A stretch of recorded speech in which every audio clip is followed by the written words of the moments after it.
नमस्कार दोस्तों, स्वागत है आप सभी का हमारे चैनल शेयर मार्केट में। मैं हूं आपका दोस्त नवी और यहां पर बात करेंगे सी कोस्ट शिपिंग सर्विसेज के बारे में। तो देखिए, ये स्टॉक के ऊपर मैंने वीडियो बना के कहा था कि आप अब अडानी पोर्ट को छोड़ के इस शेयर में बाइंग करनी शुरू कीजिए, क्योंकि अगर हम कुछ दो चार नेगेटिव पॉइंट्स को छोड़ते हैं तो उसके बाद ये स्टॉक बहुत ज़बरदस्त है और कंपनी अच्छे रिजल्ट भी आपको दे रही है, रिटर्न भी दे रही है, हर चीज़ फेवर में आ रही है कंपनी के। पिछले 5 दिनों में 12% की तेज़ी है, पिछले एक मंथ में 85% के पॉजिटिव रिटर्न, 6 मंथ में 50% के पॉजिटिव रिटर्न, पिछले एक साल में 73% के पॉजिटिव रिटर्न और बैक चार्ट भी इनका जो है वो ग्रीन में है। फाइनेंशियल्स की अगर बात की जाए तो आप यहाँ पर देख सकते हैं कि कंपनी का जो रेवेन्यू है वो Q2 में 7% इंक्रीज़ हुआ था, नेट इनकम 65% इंक्रीज़ हुई, डी पी एस 66% इंक्रीज़ हुआ, operating income sorry net income जो है नेट प्रॉफिट मार्जिन कंपनी का 55% के अराउंड इंक्रीज़ हुआ है। ऑपरेटिंग इनकम में 40% की गिरावट दिखाई दी है, बट ओवरऑल कंपनी अच्छा काम कर रही है और 1982 से काम कर रही है, तो काफ़ी ज़्यादा पुरानी कंपनी है। तो यहाँ पर अगर बात की जाए मार्केट कैप की, तो मार्केट कैप 314 करोड़ के अराउंड है, जिसमें से अगर बुक वैल्यू देखें तो वो 2 पॉइंट समथिंग है और स्टॉक ट्रेड कर रहा है 6 रुपये के अराउंड। तो ये थोड़ा सा इशू रहेगा। स्टॉक P15 है, यानी कि अभी भी आपको जो स्टॉक है वो काफ़ी ज़्यादा सस्ते प्राइस पे मिल रहा है, डिस्काउंटेड प्राइस पे मिल रहा है, अंडर वैल्यू से स्टॉक है। रिटर्न ऑन कैपिटल एम्प्लॉयड ज़बरदस्त है 38, रिटर्न ऑन इक्विटी अगेन 36 है। कर्जा कंपनी के ऊपर अगर देखा जाए तो 25 करोड़ का है, ये एक इशू रहने वाला है हल्का फुल्का, लेकिन ज़्यादा नहीं, क्योंकि 70 करोड़ कंपनी के पास रिजर्व में पैसा भी पड़ा है। सेल्स कंपनी की 68% इंक्रीज़ हुई है और प्रॉफिट कंपनी का 58% इंक्रीज़ हुआ है ईयर ऑन ईयर बेसिस पे। जो चीज़ तंग कर रही है वो ये है कि प्रमोटर होल्डिंग 27.8 है और इसमें भी प्रमोटर ने 17% की होल्डिंग जो अपनी है पिछले कुछ एक डेढ़ साल में कम की है।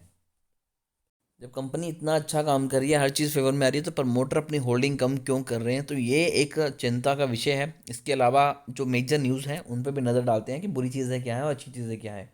Company expected to give good quarters, ये कंपनी के जो रिजल्ट्स हैं वो अच्छे आने की उम्मीद है। ये एक नेगेटिव पॉइंट है, बट मैं इसे भी पॉजिटिव कंसीडर करूंगा। Through the company is reporting repeated profit, it is not paying out dividend. तो कंपनी प्रॉफिट तो कर रही है, बार बार प्रॉफिट कर रही है, बट उसके बावजूद भी कंपनी जो है वो डिविडेंड नहीं दे रही। तो मैं आपको बता दूं कि कंपनी डिविडेंड ना भी दे, अच्छी चीज़ है कि कंपनी लगातार प्रॉफिट कर रही है। तो अगर कंपनी प्रॉफिट कर रही है, डिविडेंड नहीं दे रही, तो वो अपने पैसे को यूटिलाइज करेगी खुद को एक्सपैंड करने के लिए। अगेन ये एक अच्छा साइन है। प्रमोटर ने अपनी होल्डिंग कम की है 17% के अराउंड, ये एक नेगेटिव पॉइंट है बड़े वाला, यहाँ पर एक big cross. Promoter holding is low 27.1, तो प्रमोटर होल्डिंग काफ़ी ज़्यादा कम है, तो ये मेजर इशू रहने वाले हैं। Company has delivered good profit growth of 266% CAGR over 5 year. तो पिछले 5 सालों की बात करें तो बहुत अच्छा CAGR है। अगर यहाँ पर कंपनी की बात करें रिटर्न ऑन इक्विटी की, तो वो भी पिछले 3 सालों का 26.7% है, डिसेंट है। डेप्टर डेज जो है वो इम्प्रूव्ड हो चुके हैं, यहाँ पर 270 टू 180, ये भी काफ़ी ज़्यादा अच्छे तरीके से इम्प्रूव हो रहे हैं। Company working capital requirement have reduce from 127 days to 76, तो ये भी एक अच्छा साइन कंपनी के लिए है। अगेन सभी चीज़ें फेवर में है।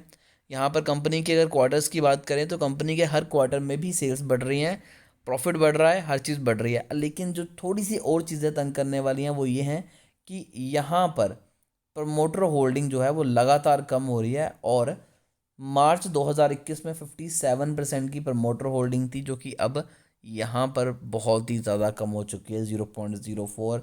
सितंबर 2023 में तो फिर भी 27% के अराउंड थी। तो अगर यहाँ पर हर चीज़ थोड़ी सी बहुत बढ़ती नज़र आ रही है, तो कंपनी क्यों खुद को निकालती हुई बाहर आ रही है और सारा पैसा पब्लिक के पास जा रहा है, तो ये एक बड़ा रेड फ्लैग भी हो सकता है। बट फिर भी अगर शेयर को लेकर आपकी कोई भी क्वेरी है तो आप कमेंट कीजिए, हमारी कोशिश होगी कि आपको अच्छी एडवाइस दें।